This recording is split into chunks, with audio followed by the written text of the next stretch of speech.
Well, he's one of the most successful rock stars and creator of rock bands in modern history, in the history of rock and roll, period. And, of course, he is a Motor City madman who also spends part of his time down here in Texas. He's Ted Nugent, Uncle Ted, tednugent.com. And, wow, talk about a stranglehold on tyranny. Last week, I saw the news and got very, very excited. They had asked him, could we draft you to run for the Senate up in Michigan to try to restore this republic? And he said, I'll do whatever it takes to save this country. So I asked him right when he got on the line about 2 minutes ago, I said, are you going to do it? And he said, I'll do whatever I got to do. That sounds to me like Ted Nugent is ready to win the Senate race coming up in less than a year in Michigan. So that means we got to get started drafting him right now. So, Uncle Ted, amazing. I can't wait to have you be the U.S. Senator from Michigan. God, it sounds so perfect. I can hardly stand myself, Alex. You know why, don't you? Because self-evident truth, logic, common sense, goodwill, decency, the Constitution, the Bill of Rights, the Declaration of Independence, the Ten Commandments, and the Golden Rule, and stranglehold are still the law of the land. Nobody can stop me doing this. We the people boogie. I'm on it. Wow. Let's talk about where this came from, how this got started, and just where we're going now. Well, you know, you and I have talked. We've known each other for a long time. We like, you know, really, I believe. I don't know if it's the vast majority, but certainly, thank God, it's a majority enough to get a real status quo crushing president back into the White House. So, what you and I espouse, what we write about, what we talk about, what we raise hell about, is really pure American politics. That is, we the people demanding a constitutional accountability from our elected employees. You know, years ago, I think it was on one of our interviews, Alex, I came up with the term, you know, raising hell and putting pressure, constitutional accountability pressure on our elected employees. I'm sick and tired of calling our elected employees officials. They're not official anything. We the people are official. So I've been a hellraiser all along because the tip of the culture war spear was attacking gun rights and hunting back in the 50s and 60s. And I was bludgeoned by this punk-ass rock and roll media condemning me and ridiculing me and ostracizing me. And by the way, I've checked the historical record.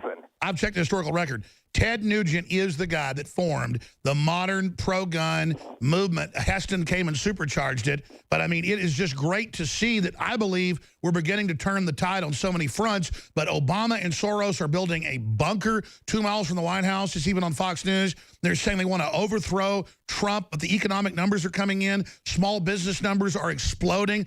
I think Trump's in a race to try to, you know, jumpstart this economy, and they're trying to block it. Well, I think we can all celebrate that Donald Trump is a radical. And let's really be honest. You know, I've been talking about this forever. An experiment in self-government is the most radical thing in the history of the human species. Call me a radical. Writing down self-evident truth and calling them our foundation, our Constitution, our Bill of Rights, that's really, really radical. So when you call somebody radical on the side of truth and logic and common sense, that's the ultimate compliment. So the status quo crush factor is at an all-time high. And what that it does is create an atmosphere that encourages entrepreneurial risk-taking. Small business owners with a dream, an American dream, to get the shackles of regulation and overtaxation off of our throat. So, yeah, there's a resurgence of the original American. I can't say the term that identifies them the best on your radio show, but they're ass kickers. They're working hard, playing hard, get the job done at all costs. Roll up your sleeves, put your nose They're to the alive. grindstone. Remember that term, Alex? Put your nose to the grindstone? I think that's against the law in school today. Exactly. And you've been talking about this since I heard you politically talking 30 years ago when I was only half awake, you know, in high school or whatever. But it's true. The spirit of America is what's sexy, is what's avant-garde, is what's, you know, punk rock or counterculture. These little weasels wanting authoritarian control and speech control, they're the ancient oppression. We're the cutting edge. We're the rock and roll. Hell, we've got Ted Nugent at the head of the spear here. So Paul Watson, one of my top guys, he gets more views online than I do a week now. Conservatively, about 30 million. Okay, total rock star level. And he made the point just in a video a few weeks ago. He said, In fact, he mentioned, look at Ted Nugent on the show. He said it. Look at all our people are the real rebels. And this is bull that all these chicken neck, weird liberal women putting hijabs on, pledging to Allah. New videos came out from New York yesterday. Women praying to Allah because they're liberals. This is all, they're following ancient oppressive crap. We're the cutting edge people. The West brought the freedom. America's the tip of the spear. We ought to be damn proud of it instead of being lectured all day how we've been oppressing the world when we've been the trailblazers of freedom. Hallelujah, and pass the ammo. Ted Nugent ammo, if you will, please. Yeah, well, Alex, that's why I decided a long time ago that you deserve me, because you're a hellraiser. You stand up for the basics of earning your own way, you know, helping your neighbor without bureaucratic waste and corruption and abuse of power, left in the hands of we the people. And I could give you a million examples, and I know you do on all your programs. No, lay them out, though. You take over. But here's the simplest, irrefutable crowbar of evidence right between the eyes that nobody in all the liberal media that I do, they won't even have me on anymore because they know I'll eat their family tree and spit sawdust. Because you win. Take on the things that I stand for. And here it is in a nutshell. Every year for 30 years, Alex, the most controversial activity in America today, killing your own dinner, hunting, fishing, trapping. We, the people in the hunting families, kill, process, butcher, skin, hang, age, and cook 250 million meals every year, 250 million meals of venison every year for 30 years. It's called Hunters for the Hungry. Government waste, zero. We the people, perfection, perfect. And the left, the anti-hunting, the Pelosi, Boxer, Feinstein, Schumer, et al., Clinton, Obama, Eric Holder, they all hate hunters. And we donate free of charge, no cost to our fellow Americans at soup kitchens and homeless shelters, 250 million meals every year of renewable sacred protein. You talk about caveman, you talk about paleo nutrition, bone broth, backstraps, haunch, slabbage, sacred flesh, God's pure protein, dinner on the hoof.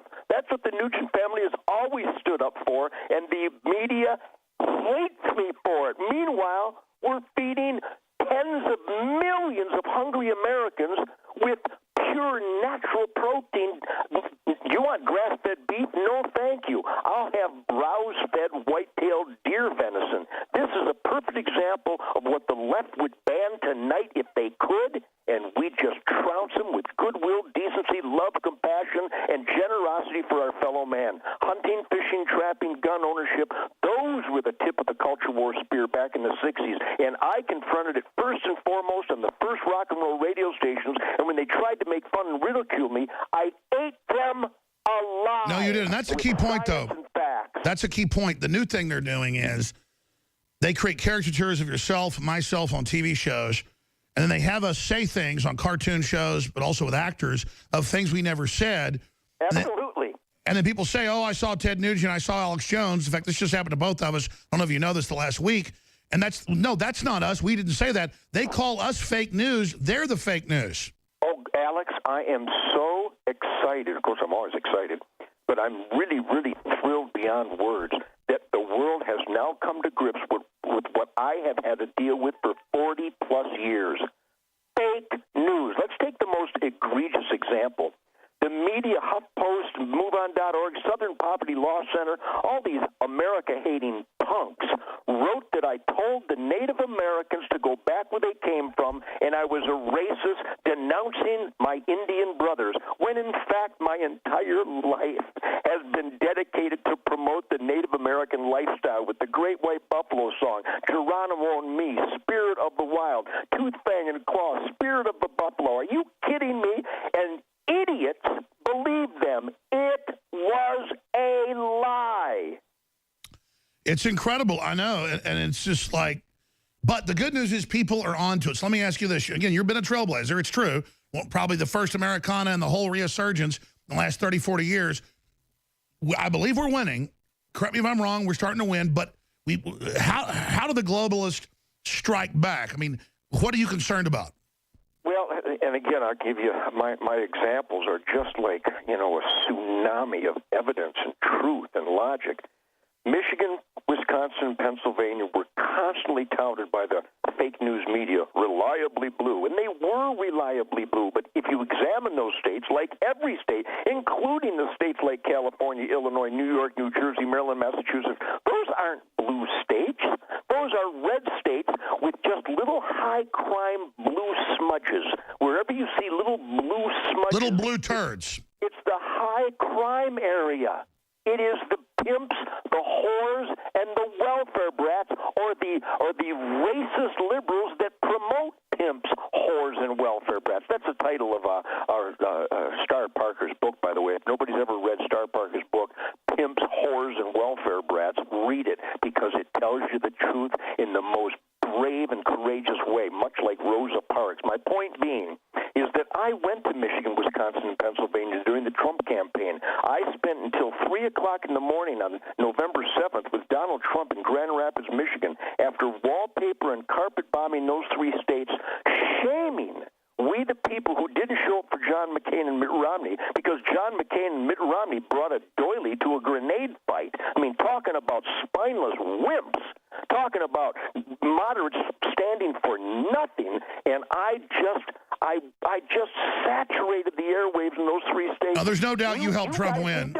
There's no doubt, and that's the thing. Trump has spirit, you have spirit, I have spirit. That's what defeats this, not being moderate, because as Barry Goldwater said, extremism and defense of liberty is no vice. We have to be hardcore in the face of these bullies. And they're trying to bully free speech. They're trying to restrict our speech. They're trying to get all this done, but the people are responding. So how do you think they're going to counter-strike? I mean, I'm going back to that. Well, remember our first interviews, our first dialogue, our first conversations, both on the air and off, I identified that it isn't the enemy that's the enemy. It's us. It's the apathy, the self-inflicted scourge, the soullessness of disconnect and apathy that allows any American to not participate in this sacred, hard-earned, hard-won experiment in self-government. If you don't impress upon your elected employees, your mayor, your governor, your senator, your congressman, your president, if your elected employees don't know your name, I'd like to thank you for nothing. They go, well, Ted, you got a bully pulpit. You can speak for no way. Every American has a bully pulpit. That's it. And now Soros use it.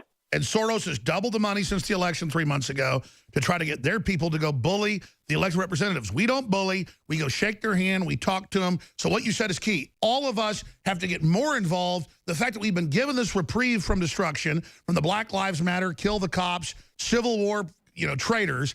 The fact that we've been given this Trump beachhead means now we're literally the soldiers coming in at Normandy. We've got to get on the beach and get inland. Now is the real political fight. It's what you're saying, Ted Nugent. Ditto, ditto, ditto. I have, communication is key. How you relate to the public is key. So we the people would like to thank and salute you, Alex, because you ran that crowbar of truth and common sense where it's supposed to go. But I right now have 20 million Facebookers. I hover between 10 million and 36 million Facebookers. And I don't think old Zuckerberg ever figured I'd be using that to promote gun rights and self-evident truth and hunting rights and trapping rights and tax reform and fixing the outrageous corruption in our so-called justice system, et cetera, et cetera, et cetera. But the communication I have on my Facebook, by the way, live on the Alex Jones radio show, I, Ted Nugent, wish to salute and thank the common sense, hard-working, ass-kicking Americans that celebrate this campfire, this electronic campfire at my Ted Nugent Facebook. What you and I stand for is not weird. What got Donald Trump elected was we the people who have to live by logic. They have to live within their means. We have to earn our own way so we don't embarrass ourselves. And that spirit of independence and rugged individualism is not only alive and well, but finally it showed up and voted. That's right. America is winning again. America's winning again. So in those 6-7 minutes we have left, specifically, because the news will want to know, because I saw some of the quotes, obviously, if the people want you and people get behind you, what's the time frame? How do we get you to run for Senate there in Michigan? What's the time frame? Well, Michigan was the epicenter of productivity and work ethic when I was born there in 1948. And I spend a lot of time in Michigan. I'm a proud Texas resident because I demand freedom, and Texas has got it. But Michigan is still politically a suburb of Chicago, and it's just heartbreaking and embarrassing. But we did prove that the state is red on November 8th last year. And I don't know if I'm ready to run for Senate, or they want me to run for governor. They want me to do a lot of things. And my soulmate, the queen of the forest, Shemaine Nugent, my kids and my brothers, my sisters, everybody in my family will have to vote on whether I run for public office. But the threat is real, Alex. I am monitoring the conditions in Michigan. I will move back if I have to. But here's a little caveat. My good friend Bob Ritchie, known as Kid Rock, I guess I'm Daddy Rock. He's looking to run. He's also threatened. And let me tell you, you don't hear much from Kid Rock, but he's like you and me. He lives by lots. No, he was over at Jesse James's place just the other day. I know he's a patriot. Yep, he's a good guy, and what he represents would represent you and I very well.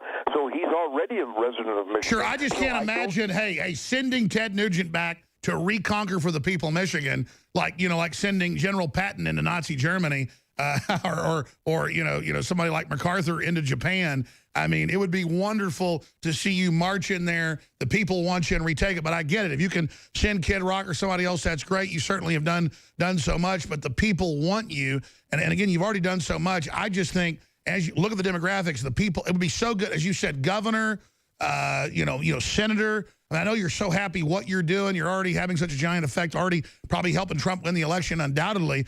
And so, I mean, I agree with you. I'm not saying you should do it. I think I trust you. You should decide what you're going to do. When will we know if you're going to run for office in Michigan?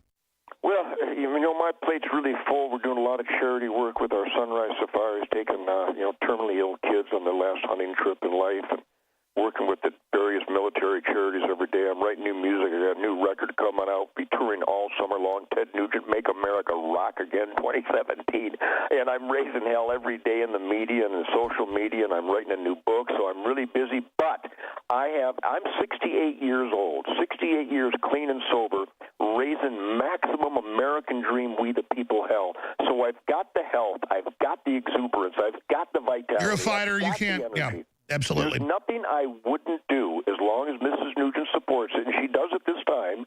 I will do whatever I have to do to keep this momentum going, to get back to the Constitution and accountability. That's all this government needs. Well, Ted, let me say this in the time we have, and I know you're a busy man, but please come back more often. TedNugent.com, your 20 million Facebook supporting folks. Spread the word. It's a war. We're starting to win. We haven't won yet.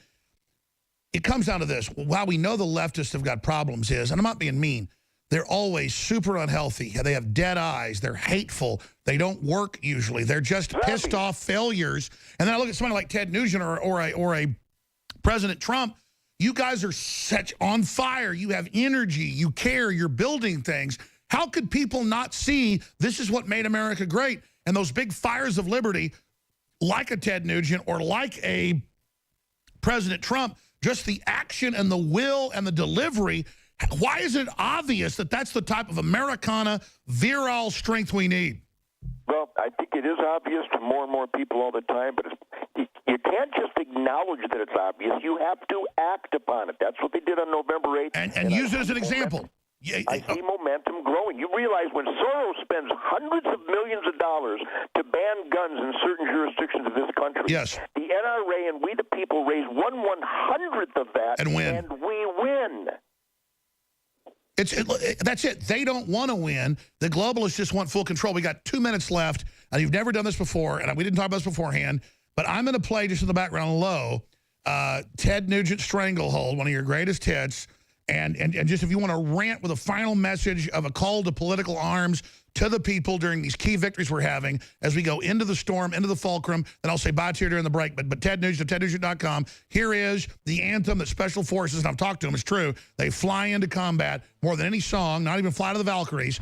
In fact, I think next time Trump flies in, it should be with this plan, not Fly the Valkyries. Here's the real Fly the Valkyries, Ted Nugent. Ted, rant for a minute and a half for us. I'll make it real simple. Freedom is not free. I'm a blessed and humbled and very lucky man to spend time with Marcus Luttrell, Gary O'Neill, the American warrior, heroes of the U.S. Army, the Navy, the Air Force, the U.S. Marine Corps, National Guard, every warrior group, Special Forces, Delta Force, Navy SEALs, Green Berets, they all are excited as can be that we, the people, finally put a commander-in-chief in the White House that represents the spirit of rugged individualism and absolutely declaring our independence based upon the self-evident truth articulated and listed in the U.S. Constitution and the Bill of Rights. How dare any American not participate in this experiment in self-government that was earned and won and fortified with the blood and guts and lives of the U.S. military heroes that gave up their lives, their legs, their eyes, their arms, their skin, so we can be free based on the U.S. Constitution. Now is the time for we the people to be National Rifle Association members and a pain in the ass in our elected employees to demand constitutional accountabilities as a way of we the people saying thank you for the U.S. military warriors providing this freedom we call America. That's right. You compare the spirit of our military to the general public or these minions, and it's just two different worlds. Ted, thank you so much. TedNugent.com. I'll say bye to you in the break. We'll be back. That's Ted Nugent, ladies and gentlemen, looking to run for Senate or governor in Michigan. We'll be back.